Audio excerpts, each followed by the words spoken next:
আসো, আলহামদুলিল্লাহ আমরা এখন বাংলাদেশে আগামীর দিনে স্বপ্ন দেখছি। শুধুমাত্র ধর্মীয় নেতৃত্ব নয়, আগামীর বাংলাদেশের সামাজিক রাজনৈতিক নেতৃত্ব দিবে আলেম সমাজ। সেই আলেমরা তৈরি হও, মাথায় পাগড়ি বাঁধো, দেশকে কারো কাছে জানা দেওয়া হবে না।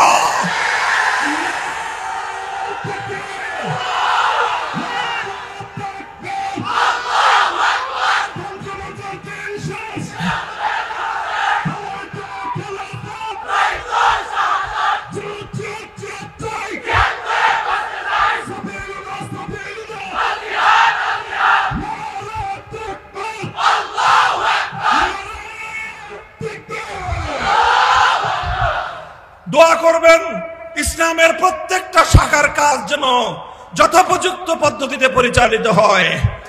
উপযুক্ত ব্যক্তি যেন আল্লাহ ব্যবস্থা করে দেন। আলেমরা যেন তাকসিমে কারের মাধ্যমে, কর্মবন্টনের মাধ্যমে প্রতিটা সেক্টরের জন্য উপযুক্ত লোক তৈরি করবার জন্য প্রত্যেকটা মাদ্রাসা থেকে পরিকল্পনা থাকা দরকার। শুধুমাত্র তবলিগে পাঠিয়ে দিলাম, কাজ শেষ না। শুধুমাত্র ইফতার পড়ার জন্য পাঠিয়ে দিলাম, কাজ শেষ তা নয়। বরং উম্মতের যেই যেই জায়গায় কাজ দরকার, যেই জায়গায় উম্মতকে পরিচালনা করা দরকার, যেই জায়গায় উম্মতকে নেতৃত্ব দেওয়া দরকার, প্রত্যেকটা সেক্টরের জন্য উপযুক্ত লোক এবং ব্যক্তি মাদ্রাসাগুলোকেই চয়ন করতে হবে। আর একটা কথা বলে ফেলি, আমার আর ডর ভয় নাই।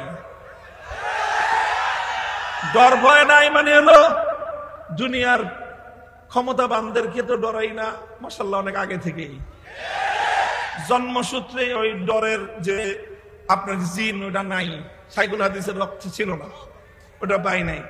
আলহামদুলিল্লাহ আরো অনেককেই ডরাই না। এই জন্য বলতেছি এই কথাটা, প্রত্যেকটা দিনের মৌলিক সবার কাজের জন্য উলামায়ে কেরামের মধ্য থেকে মেধাবীদের এক জামাত তৈরি হয়েছে।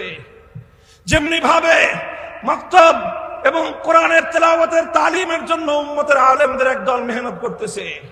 তারপরে তালিমে কিতাব, কোরআনের ব্যাখ্যা, তাফসীর, কোরআনের অর্থ মর্ম বোঝানোর জন্য উম্মতের আরেক দল আলেম তৈরি হয়েছে। তারপরে তালিমে হিকমতের মধ্যে দাওয়াত এবং তাবলীগের মেহনতের জন্য উম্মতের আরেক দল তৈরি হয়েছে আলেম সমাজ। দাওয়াতুল হকের মাধ্যমে কিছু প্র্যাকটিক্যাল শিক্ষা দেওয়ার জন্য উম্মতের আলেমদের আরেকটা দল তৈরি হয়েছে।